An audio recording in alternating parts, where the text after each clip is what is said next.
થરાદમાં short સર્કિટને કારણે eco ગાડીમાં આગ લાગી, ચાલકે સમય સૂચકતાથી જાન બચાવી। થરાદ વિસ્તારમાં સેણલનગર 3 રસ્તા પાસે એક ઇકો ગાડી બળીને ભસ્મ થઈ ગઈ છે। આ ઘટના થરાદ માર્કેટયાર્ડ પાછળ બની હતી।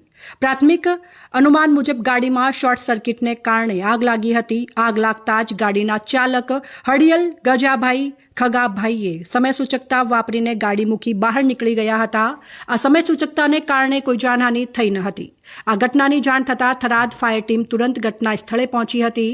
તેમણે આગ ઉપર કાબુ મેળવ્યો હતો અને આગ લાગવાના સમાચાર ફેલાતા આસપાસના વિસ્તારના લોકો ઘટના સ્થળે એકત્રિત થઈ ગયા હતા। ફાયર ઓફિસર વિરમજી રાઠોડે જણાવ્યું હતું કે તેમને કોલ મળતા તાત્કાલિક ઘટના સ્થળે પહોંચ્યા હતા અને ભારે જહેમત બાદ આગ ઉપર કાબુ મેળવ્યો હતો।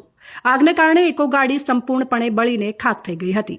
જો કે મોટું નુકસાન થતું અટકાવવામાં આવ્યું હતું। ગાડીના માલિક રાજપૂત વણાજી મનજીજી સેણલનગર થરાદના રહેવાસી છે।